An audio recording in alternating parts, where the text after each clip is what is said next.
underrepresented voices and generate creative solutions to societal challenges. Funding for Arts and Agency Week was provided in part by the Erie Community Foundation through their Shaping Tomorrow grant program.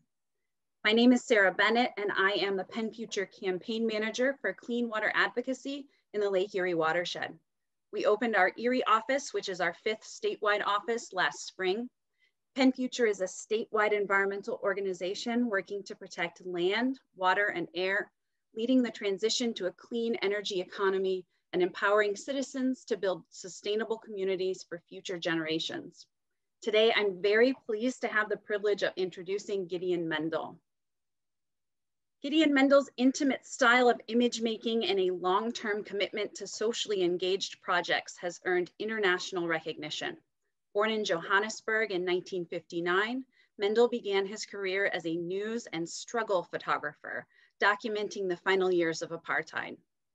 This experience marked him deeply, and much of his subsequent work has been engaged with the key issues facing his generation.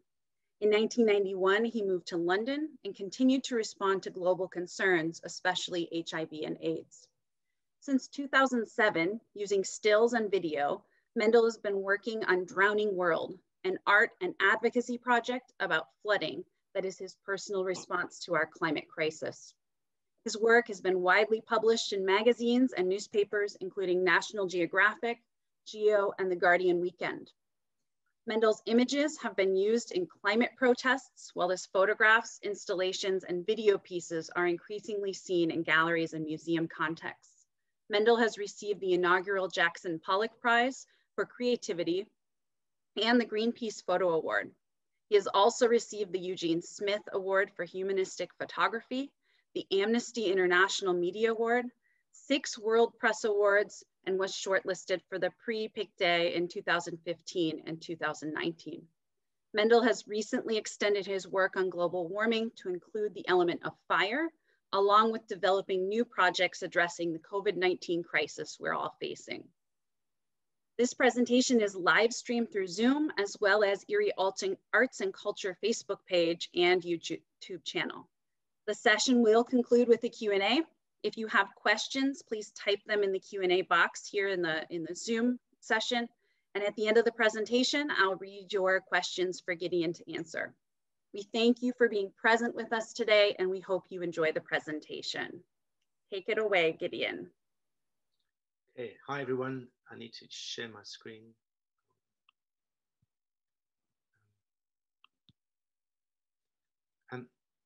Sorry, I'm not seeing the share button.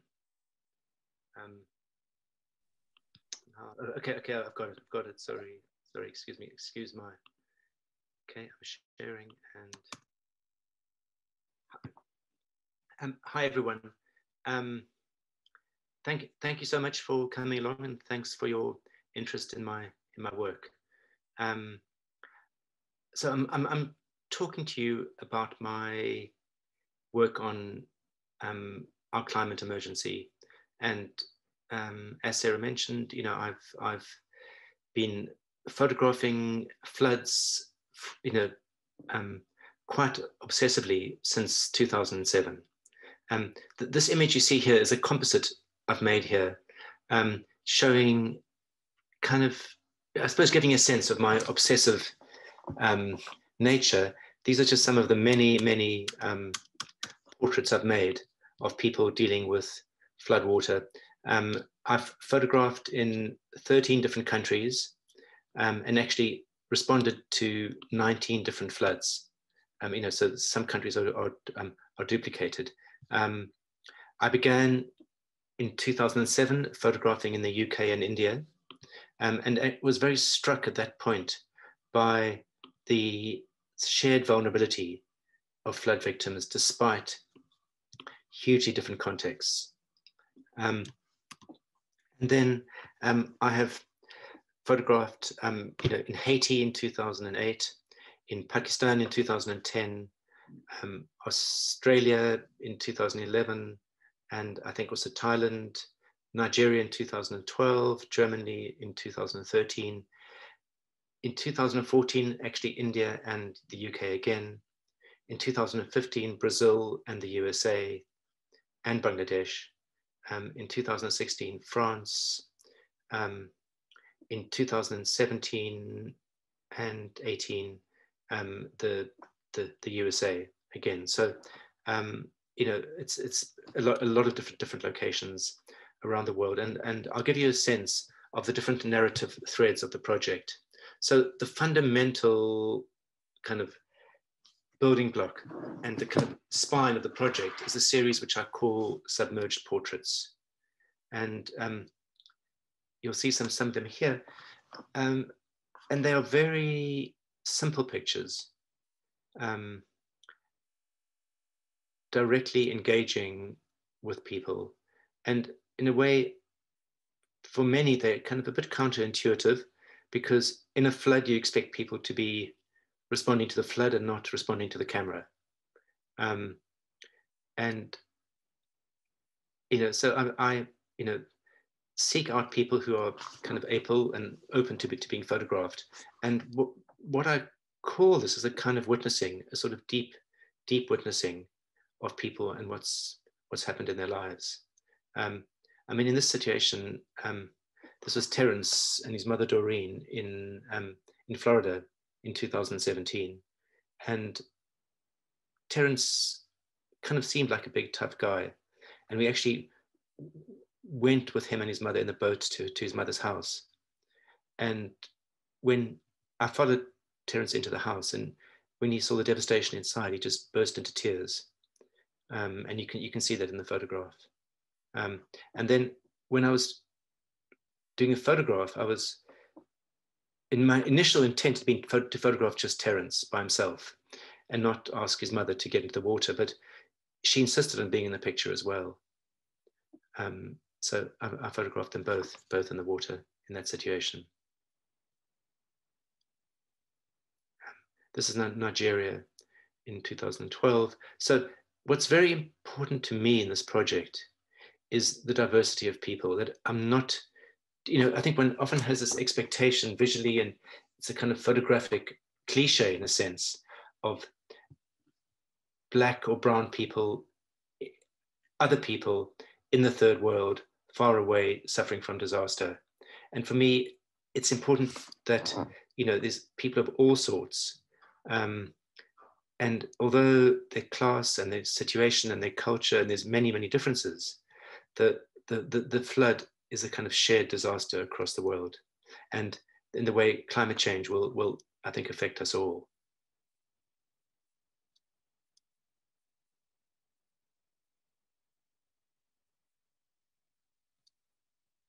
I mean, you might be picking up that I have a kind of challenge with this project. Sorry, I'll just divert for a second and say this is Shirley Armitage, who I photographed in the UK as well. And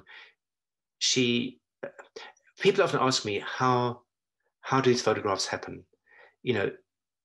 Do I make an arrangement? Do I find people in their homes? How do I get to be there? And the answer is that the circumstances are always different. Sometimes there's a lot of planning and organization. Sometimes it's just quite random. In Shirley's case, I'd met her. I was in Somerset in the UK, and I actually met her, a friend of hers, in the pub, in the local pub at night. And he mentioned his friend Shirley, whose home had been totally flooded, and we got in touch with her. And this trip involved making an arrangement to meet her, arranging for a Red Cross boat to take us to her house and unload us in front of the house. And she wasn't expecting to find her house. The water, when she'd left the house, the water had been 2 inches high. So she thought it might be, 1 foot at the maximum, and she hadn't remotely expected to have to kind of to find a house in this kind of situation. And then in this situation in Brazil, people were returning to their homes. This is in Rio Branco. People were returning to their homes to use the flood water to clean the walls. So we found many people just at their homes dealing with the flood water. So that was done in these circumstances. And as I was saying before, but the kind of arrangement of the photographs in this situation, you may notice, is I'm sequencing them on the basis of the kind of falling water levels. It's always very hard to kind of find a way to sequence and arrange these pictures. And so you'll notice gradually the water level is going to be kind of dropping through the images.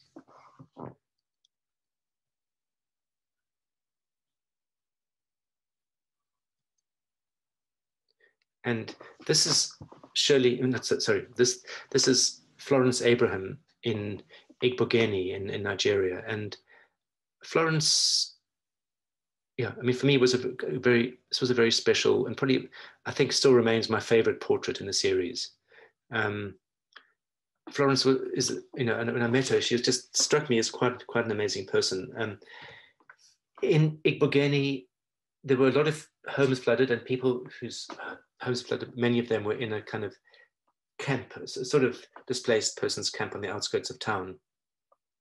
And on the advice of my fixer and translator, we set up an arrangement with each people that, if they took me to their home and I photographed and interviewed them, I would give them a small fee of $30 for their time. And people were also very kind of hungry and in a very bad condition, so they were often kind of quite happy to receive that fee. Florence was a very powerful woman. She actually owned a bakery and employed about 25 people in the bakery, and her house and all the machinery, the bakery, all the supplies, everything was destroyed. It meant that the 25 people she employed had no work. She had no insurance, because there isn't really a culture of insurance in Nigeria. So she had no state help from the state. So she pretty much lost everything. And when I spent time with her, I took the picture. When we were kind of finished, I tried to pay her the $30. And then I think she's a very, very proud person. And she refused. She said, "No, I don't want your money. I just want you to show the world what's happened to me." And I think that sort of made it clear to me, my role. I'm not a aid worker. I don't represent any organization. I'm not someone who can offer any practical help in these situations. All that I really offer is a kind of deep witnessing of what's happened to people. And I think, I like to think that process and that my presence in these situations has been appreciated and valued by the people who photographed.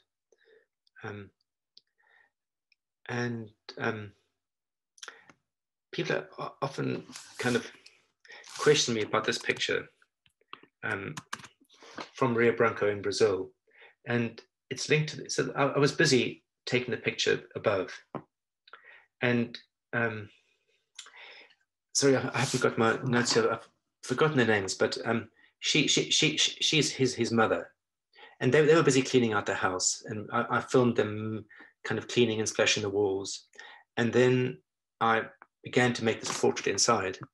And while I was taking this picture, my assistant, Ricardo Fanari, who's a fine Brazilian photographer himself, and he was working with me, he interrupted me and said, "Gideon, can you stop photographing? There's another picture outside."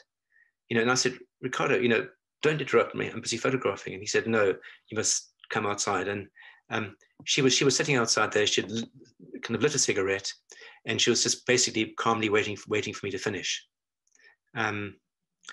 I think you have to also understand that people were quite comfortable in the water here. It was incredible. The temperature was incredibly hot, and the water was kind of pleasantly cool. So being and I think because it was quite close to the river Acre, it was relatively clean, the water. So it wasn't a bad thing to be kind of submerged in the water for some time.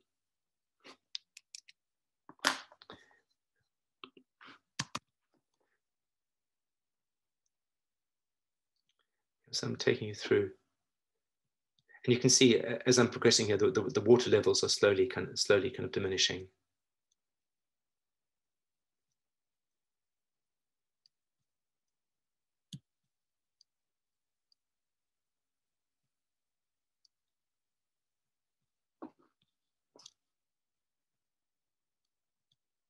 it's a, and you know, I think you have people from some of the wealthiest and some of the poorest communities in the world, and you can see the kind of impact of the flood in their expressions.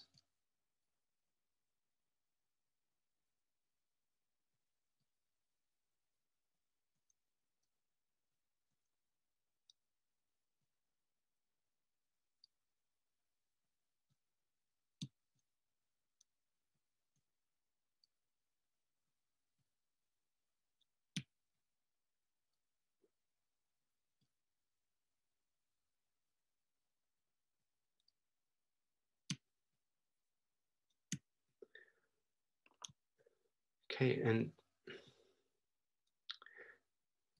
if anyone's seen my website, you'll see that it's always very important for me to give people's names and the context and where the picture was taken.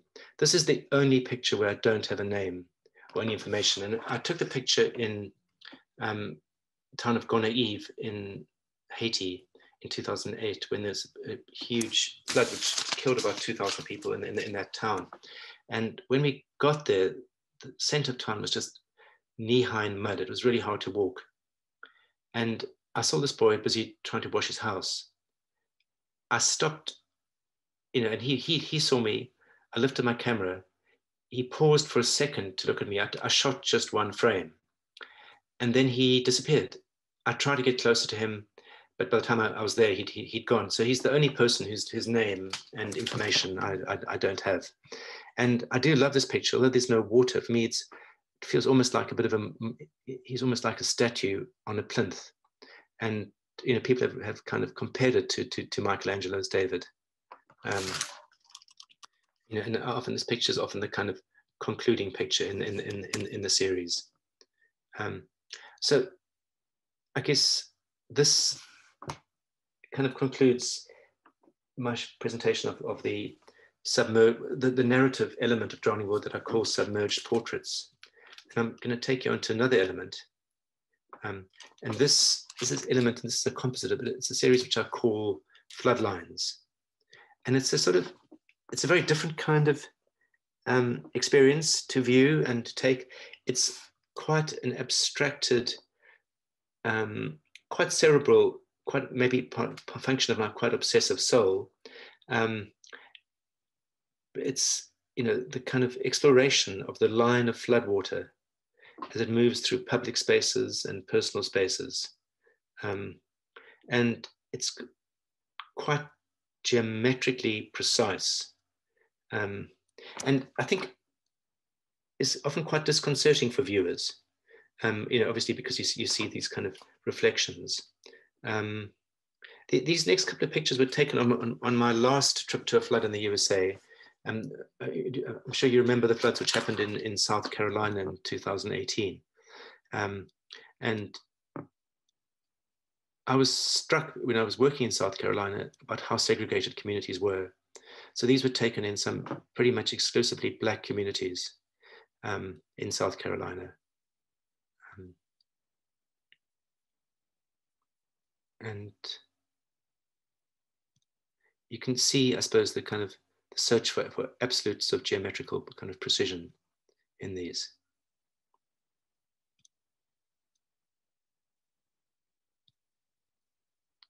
These are more going back to more general presentation again.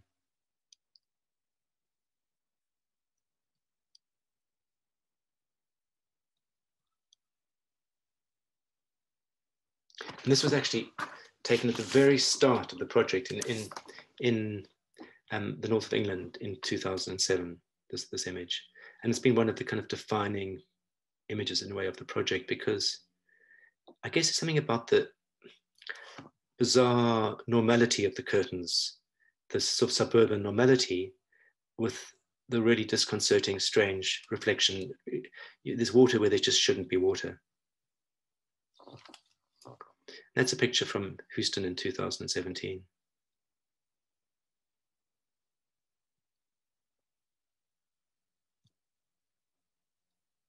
That's a school in Nigeria, the door of a school. You can see them, some maths calculations in the top right.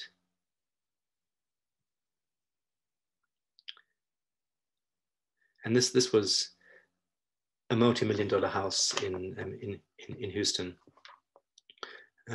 So, a huge house from a kind of very wealthy family who were also pretty devastated by the impact of the floods.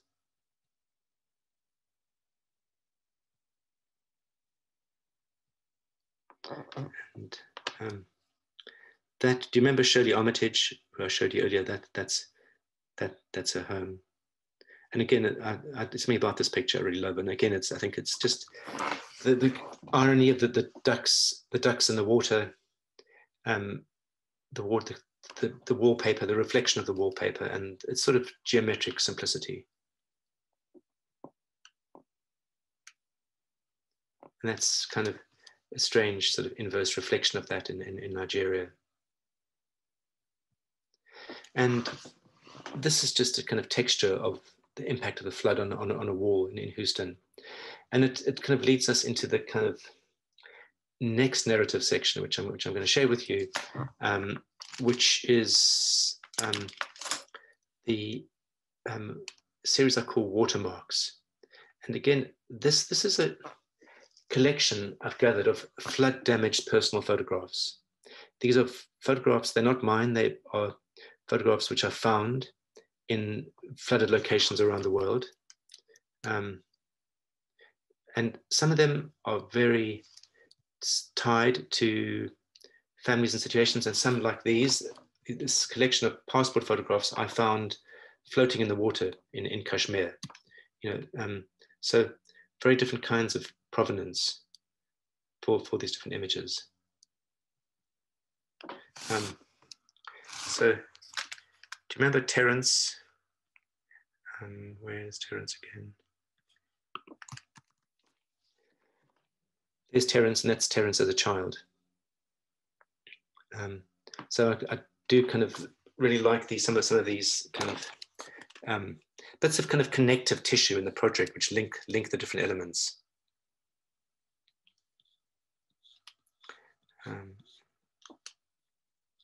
Where are we? I mean,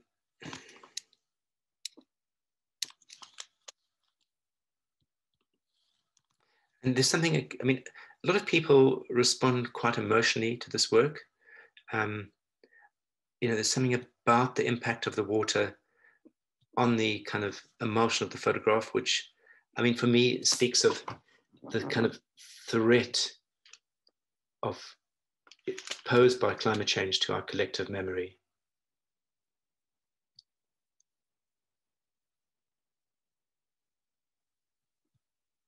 I mean, this picture was taken in Tacloban in the Philippines after, one of the most destructive floods, where kind of more than 8,000 people died.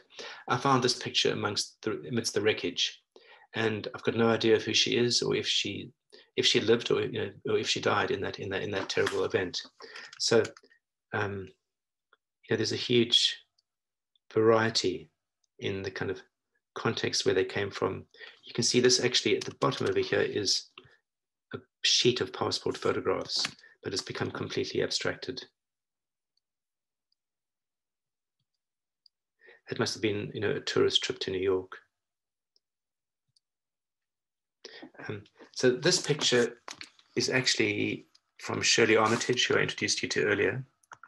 I'll find her. So, I mean, part of the reason Shirley was so upset when we got to the house was because a box of photographs and albums which she had put onto a table had been knocked over, had been pulled into the water by the flood, and her photographs were floating everywhere. And myself and my assistant Joe, we spent a lot of time fishing all the photographs out of the water and trying to rescue what we could. This picture shows what Shirley called, in her own words, her third failed marriage. And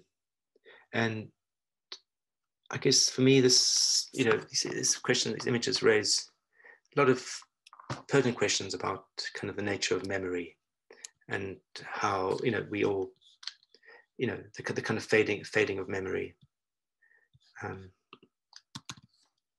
And a variety of wedding pictures. These are all other wedding pictures. And so I guess this issue, this picture raises a couple of questions, and perhaps ethical questions also around this particular project. So, I mean, this photograph was amongst a box of photographs which had been discarded when I was photographing in South Carolina. We found this box of photographs which are very, very water damaged, which had been thrown away, which had been dumped. And I found some were very interesting, so I kept some of them.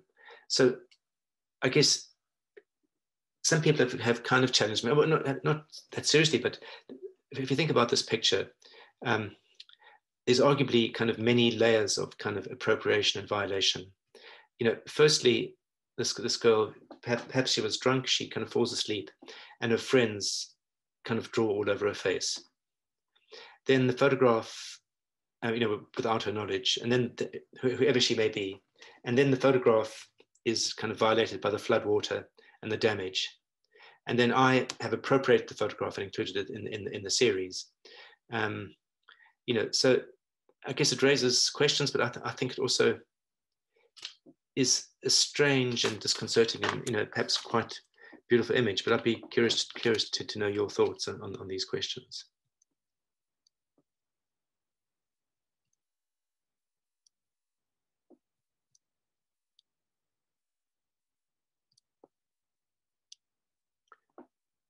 And what's interesting for me is the way different kinds of film emulsions respond differently to the water. So this is a Polaroid, and you can see the way the plastic surface in the front of the Polaroid is cracked.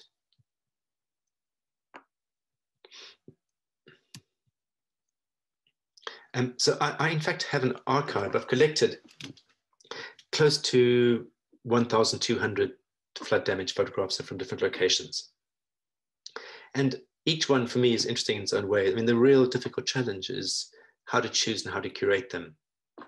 And I have created installations of these in different locations. And you know, I've shown scans and big prints of these, but actually often it's more interesting to show the originals.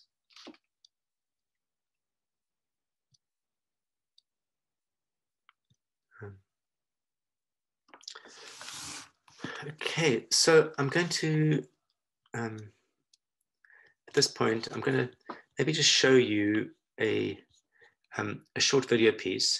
This is actually an excerpt, sorry.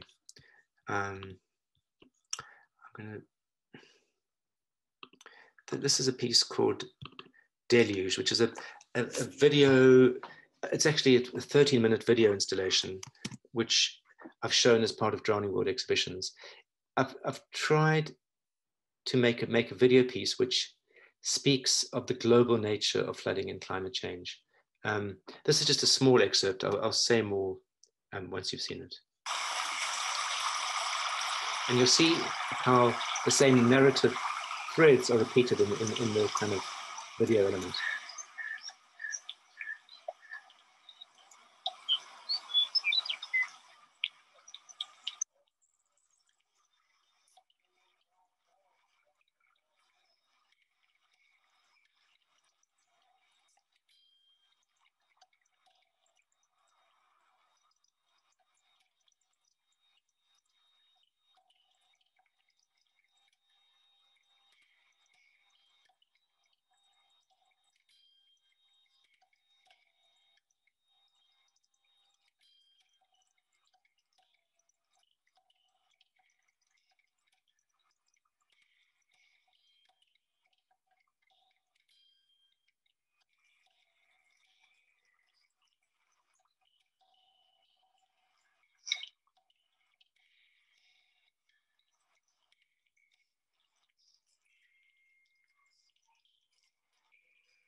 Okay, so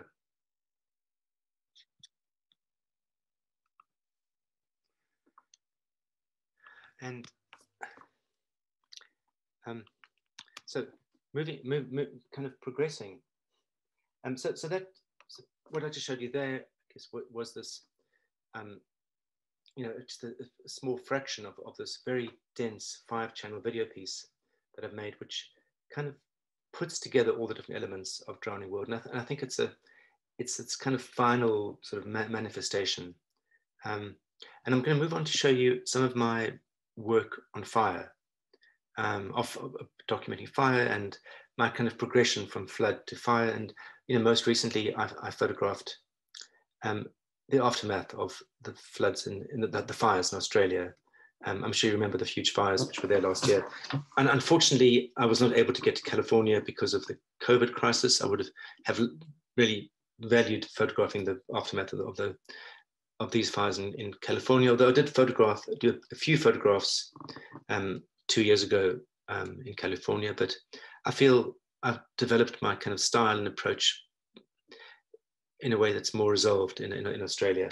So again, different narratives emerge. This is a series of fire textures. This is the aftermath, the impact of fire on different surfaces.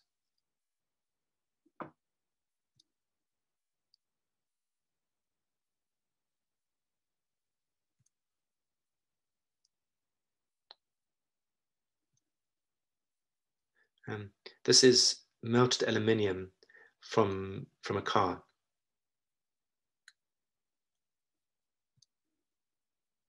And this was a metal hat and coat stand, which left this kind of imprint, where a fire left this imprint on a wall. And this is, these are just some of the portraits, and they're very different kinds of portraits to the submerged portraits. They, in a way, we had to compose them very, very carefully. It's a much more kind of chaotic and difficult environment to work in, kind of photographically, the aftermath of a fire. And you can get a sense of it here.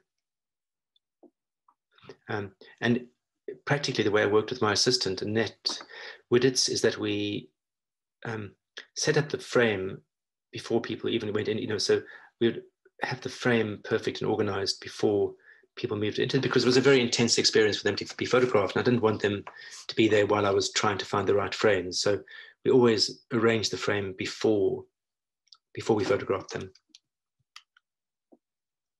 So they only really were there for a couple of minutes. And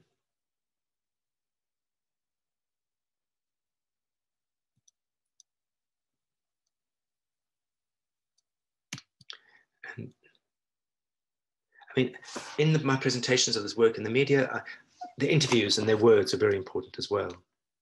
And you can see there's something, I think one gets a very visceral sense of how they've been traumatized by the experience.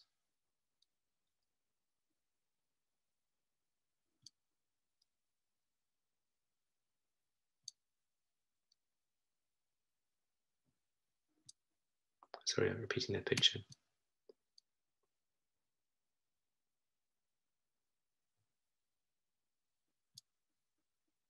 And then some of the kind of fire landscapes as well.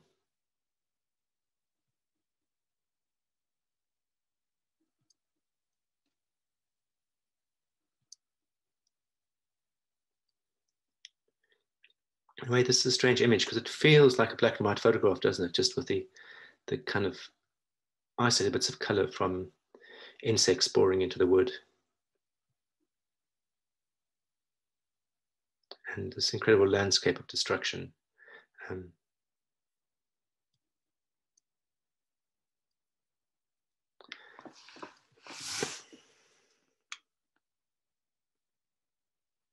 Okay, so showing you something quite different.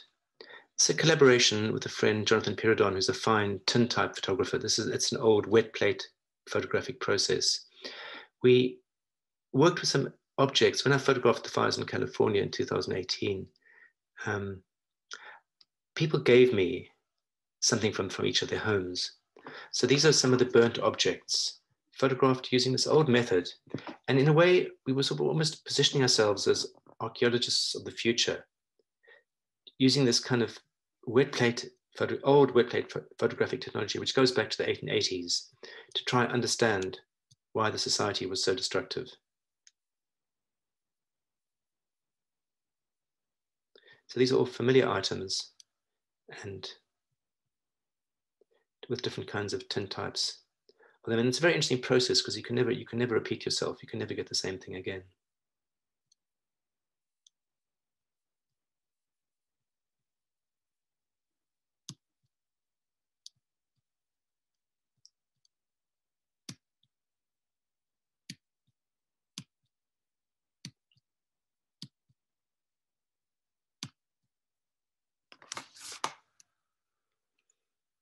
So video is always very important to my practice. And I shot a large amount of video when I was in Australia. I haven't yet made the final installation, but I made one of the people I photographed. Marco was a musician and a fine musician and an artist and a forest eco-activist. And he asked me if I would film him playing his song for the forest. And he took me to this amazing location, which he said was a kind of holy spot for the indigenous Aboriginal kind of local group.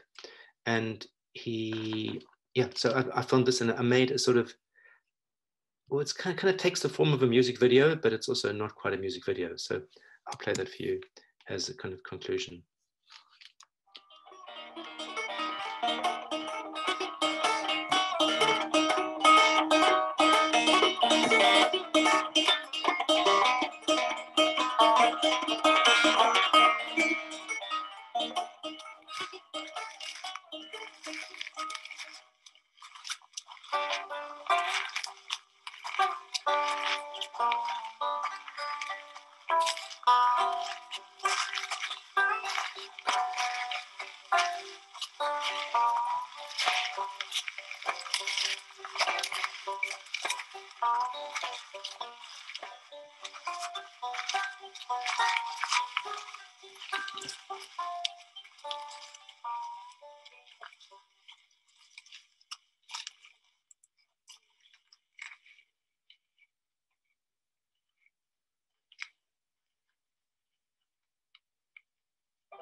Okay.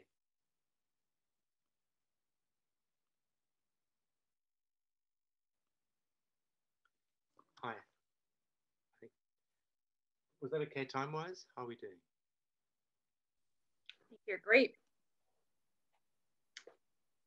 I don't see any questions in the Q&A. Let's give it, so if those of you in attendance, if you'd like to type your questions in the Q&A, that would be great. I have a question myself for you. A lot of questions, actually. I think these images are stunning. One question I have for you is more about the process. I think you said you've been taking these you've been photographing floods since 2007. Have you seen any changes over that length of time in anything, any part of your work you know, have people's responses to flooding changed? Have floods increased? Have government responses to these floods, if that's even part of what you're looking at? Yeah, has anything changed over that good length of time? I'm just thinking about climate change as a process. And as a process, I mean, I think that's a very difficult question. I mean, because I'm not in any way a rigorous scientific observer. You know, I'm not here to provide evidence. You know, what I do is kind of metaphorical in a way. And I think that is the kind of beauty of, not the beauty, but the thing about flooding is that there's nothing new about the flooding itself. You know, there've been, you know, most major kind of global mythological religious systems have a myth of a flood. You know, from, you know, Noah, you know, kind of Noah in the Bible to, you know, kind of in Indian, in Aztec mythology. You know, the flood is a very ancient myth. And I think it's the sense of this unstoppable force which comes along and destroys your life and your possessions. So,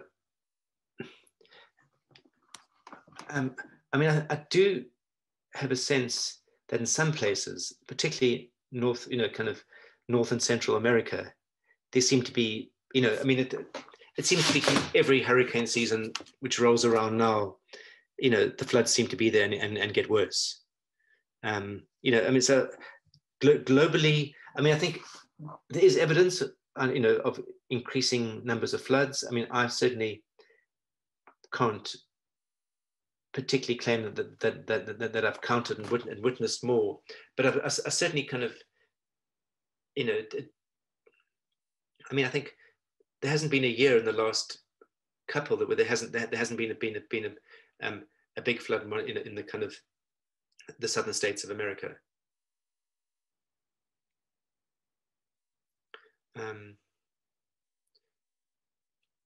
And then changes that I've noticed. I mean,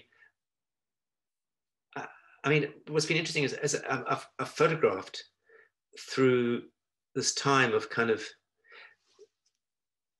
the growth of kind of cell phone technology, if you think of it since 2007. And I guess I've noticed an increasing amount of kind of personal kind of footage kind of being, you know, being out there and people kind of photographing that and documenting what's happening to themselves. But also what has happened kind of, I suppose, practically for me is often when I approach people now, they'll kind of Google me my project, so they'll see my work before they're photographed. Which I'm not sure is a good thing, because in a way, one problem I've had most recently is that sometimes people are almost too enthusiastic to be photographed. You know, a good portrait doesn't want too much enthusiasm, you know, and people are almost sometimes too keen to kind of be part of the project, particularly if they've seen the work already. They have a kind of image in their minds of what it's going to be. I have a couple more questions here for you that have come from our participants. Sure. As you arrive on location, I suspect you're meeting individuals at different stages of the grieving process. What have you learned about grief through your practice and series? Okay, so I think perhaps when I get there, I'm almost too early for the grieving process. There's something very particular about a flooded situation of being in a flood, which people have described to me as almost being in a dream. And in the moment when your house is full of water, you can't do anything. I mean, people have sometimes almost been kind of weirdly elated. And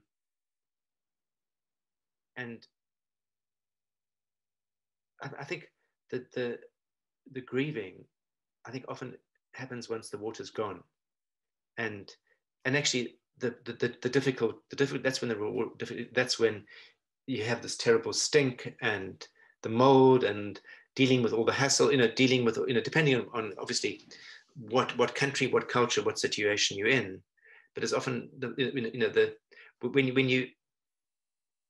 when the water's inside your house, I think that's almost, people are shocked, but they're not grieving at that point. The grief is later. I think when I was photographing the fire portraits are much more images of grief and trauma than the water portraits are.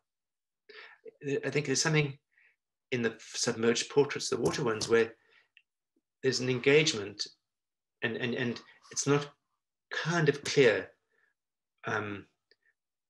what their emotional position is. Whereas in the fire ones, it's much clearer. Thank you. Next question. Could you talk more about the role of aesthetics in your process? How do you see the aestheticized nature of your photographs relating to your goal of bearing witness to the disasters of climate change? Okay, well, I mean, this has been a challenge to me on numerous occasions, and people have said, why are your pictures so beautiful? Why are they so aesthetic? Why are they so, that they and I take the question, but I think it's part of my aspiration to do more than just gather evidence. You can take a picture which says the water was here this year, and the water, you can show the water levels, but that's, and how high it was, but that doesn't necessarily engage an audience. So I think part of my motivation in making images which are beautiful is that people are drawn to looking, and people have a kind of sometimes a discomfort that they are drawn to viewing the images, but they also are quite difficult images to kind of look at and say at the same time. So I think that can make the viewing a kind of powerful and perhaps transformative experience. But I mean, that often is something I have been questioned on, is that, why why are your images so precise and so kind of aesthetic? And I have to also be completely honest. And I am, why do I seek out floods? Why am I obsessed with floods? And I have to say, there's something about being in a flood zone, being in a flooded community with my camera, which is very creatively. Can you just hold on a second? You can talk, John. Sorry, excuse me.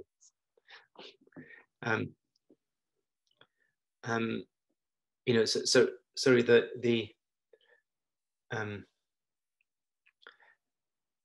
where was I had a well, and just post teenager storm into my room. No, what I was saying is that there's something about a flood zone which kind of is a creatively very stimulating place for me to make images and to make work. There's something about the light, the color, the reflections, which I am very drawn to. So yeah, and I think that is maybe part of the kind of aestheticizing process that you're talking about. This next question is related to that.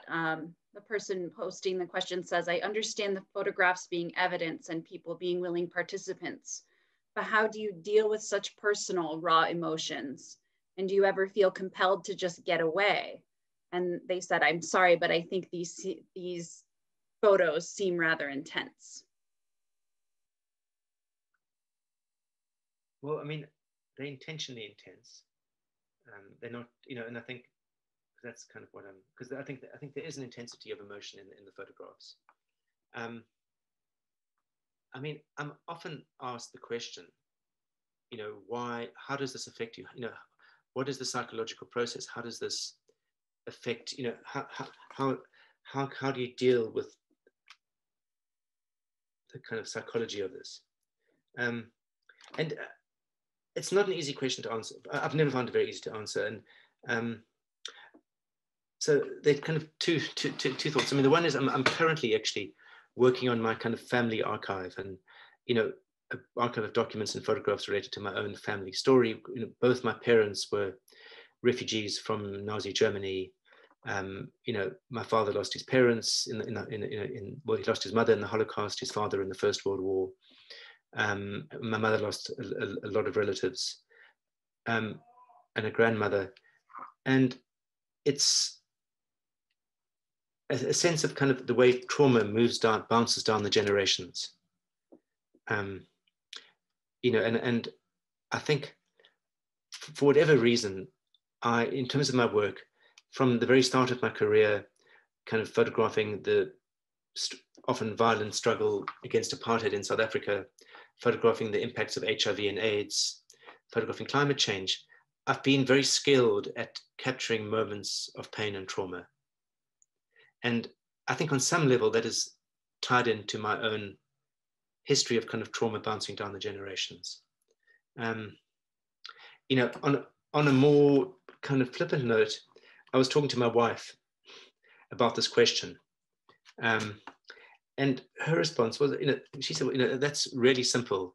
You know, I don't know why you kind of, you're just the kind of messed up person who struggles to connect with the important bit with your family and your friends, but you're really good at connecting with strangers in distress.